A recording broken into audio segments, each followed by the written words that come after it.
Hello everyone, good evening. So ayun guys, meron akong resta kanina na konti-konti lang to siya guys. Ibibenta ko to siya. Meron akong onions at saka garlic. Ayan. So ngayon guys, ang gagawin ko is it's already na 8:30 na dire PM, but meron pa akong gagawin dahil lalagyan ko pa siya ng price bawat isa. Kung magkano yung presyo ng 1 kilo, i-divide ko siya kung ilang peraso ito. So, bawat isa, kailangan niyang lagyan ng price para lalabas yung ating puhunan or meron tayong konting tubo. So, ayan.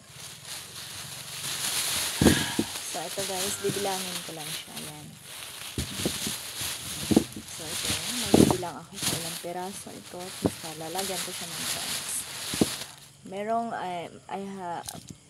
small, then big.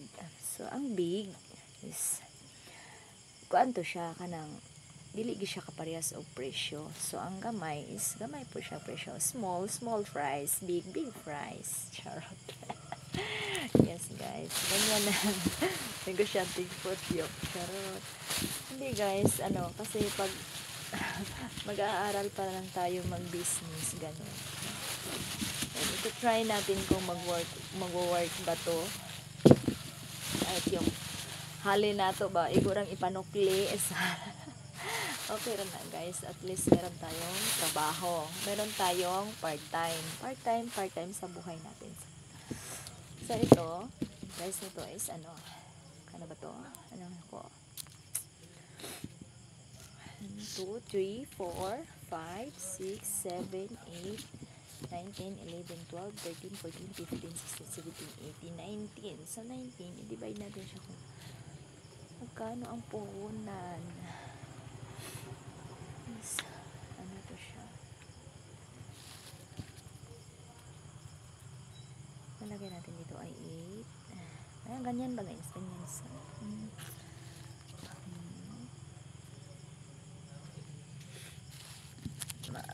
nakakatakot yung price dito sa price ng ating mga bilihin ngayon. Sobrang mahal.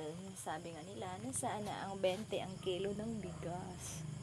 Dala, hindi naman nangyayari yan.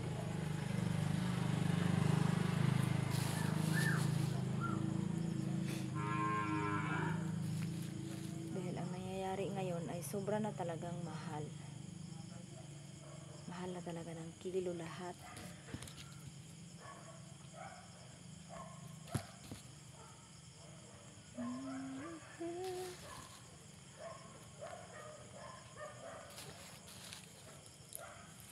So, ganun pala. Akala ko ganun lang, madali lang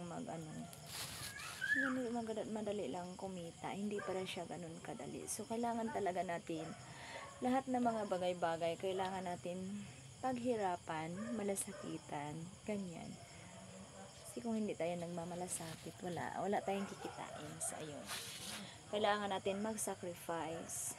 Tulad ngayon, gusto ko nang matulog pero kailangan ko pang magtrabaho. So ayan, ganun talaga pag habang buhay pa tayo, kailangan natin kumilos para mabigyan yung mga anak natin na magandang buhay. Hindi tutulad sa atin ganun. Ganun lang siya guys.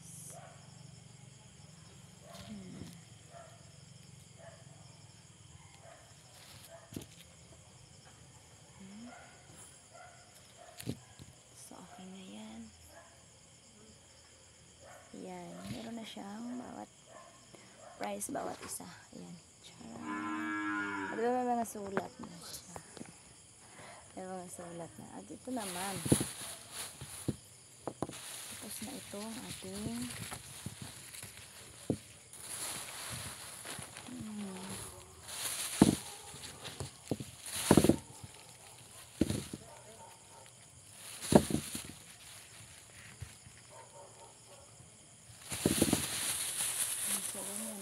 bago natin siya ibibenta, kailangan may price bawat isa. natin merong makikute. Ayan. Yun. So, itong ganito kalaki siya is pwede nito siya 4 pesos. Hindi ba?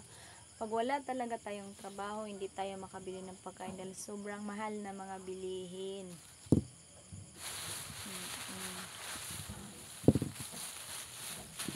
Kailangan natin kumita. Kailangan natin maghanap ng ayan.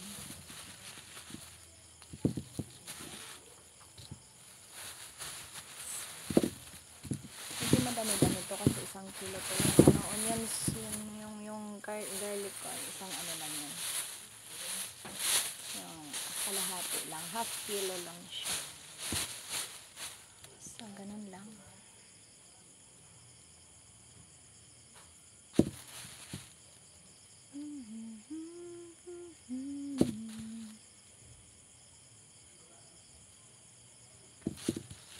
Yung mga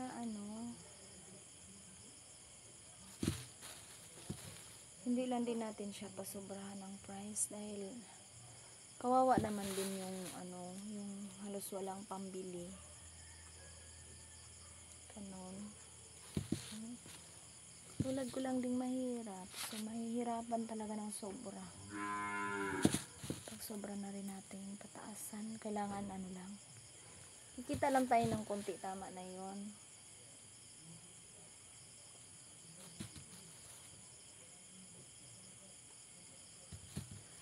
So, ganun lang guys. Ganun lang yung ginagawa ko. Busy sa kids. Ayan, ito kalaki 3 pesos. This one is 4. So, yun lang guys. Thank you so much for watching. So, ganun lang yung ginagawa ko. Busy ako sa aking mga children at busy din ako sa yung mga trabaho ko. Katulad ng pag-clean, ganyan, washing, ganyan. Tsaka meron din akong ibang pinagkaabalahan katulad nito. So, ayun, sobrang talaga. Hindi yung talagang kahit mami ako ay tambay ako, nag-aalaga din ako ng mga anak ko. Ayan. So, tsaka meron din akong ganito, trabaho. Mahirap din itong ganito. Kasi minsan meron pang nakikiusap. Oo, so okay lang naman. Okay lang yan.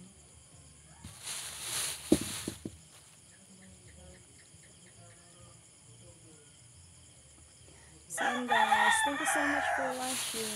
Ayan, may mga price ng ko. So, ayan. Ito yung ayan. So, I love you all guys. Thank you so much.